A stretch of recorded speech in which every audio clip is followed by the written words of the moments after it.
Daily Bible reading, 2 Samuel, chapter 19, verses 25 through 44. Mephibosheth, the grandson of Saul, also came down to meet the king. He had not pared his toenails, or trimmed his mustache, or washed his clothes, from the day that the king left until the day he returned safe. When he came from Jerusalem to meet the king asked him, "Why didn't you come with me, Mephibosheth?" He replied, "My lord, the king, my own servant, deceived me. Your servant planned to saddle his donkey and ride on it and go with your majesty, for your servant is lame. Ziba has slandered your servant to my lord the king. But my lord the king is like an angel of the Lord. Do as you see fit. For all the members of my father's family deserved only death from my lord the king. Yet you set your servant among those who ate at your table. What right have I to appeal further to your majesty?" The king said to him, "You need not speak further. I decree that you and Ziba shall divide the property." And Mephibosheth said to the king, "Let him take it all, as long as my lord the king has come home safe." Barzillai the Gileadite had come down from Rogelim and passed on to the Jordan with the king, to see him off at the Jordan.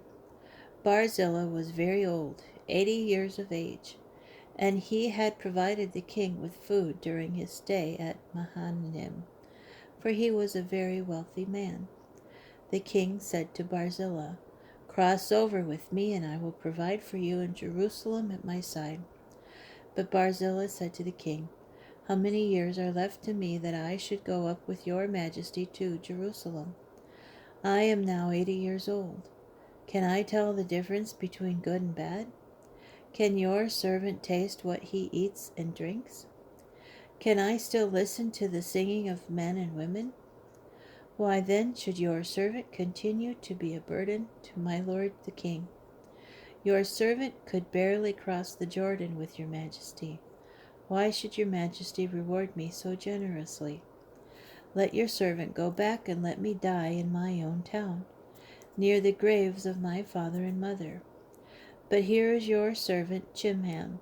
Let him cross with my lord the king, and do for him as you see fit." And the king said, "Chimham shall cross with me, and I will do for him as you see fit. And anything you want me to do, I will do for you." All the troops crossed the Jordan, and when the king was ready to cross, the king kissed Barzillai and bade him farewell, and Barzillai returned to his home. The king passed on to Gilgal, with Chimham accompanying him, and all the Judite soldiers and part of the Israelite army escorted the king across. Then all the men of Israel came to the king and said to the king, "Why did our kinsmen, the men of Judah, steal you away and escort the king and his family across the Jordan, along with all David's men?" And all the men of Judah replied to the men of Israel, "Because the king is our relative. Why should this upset you?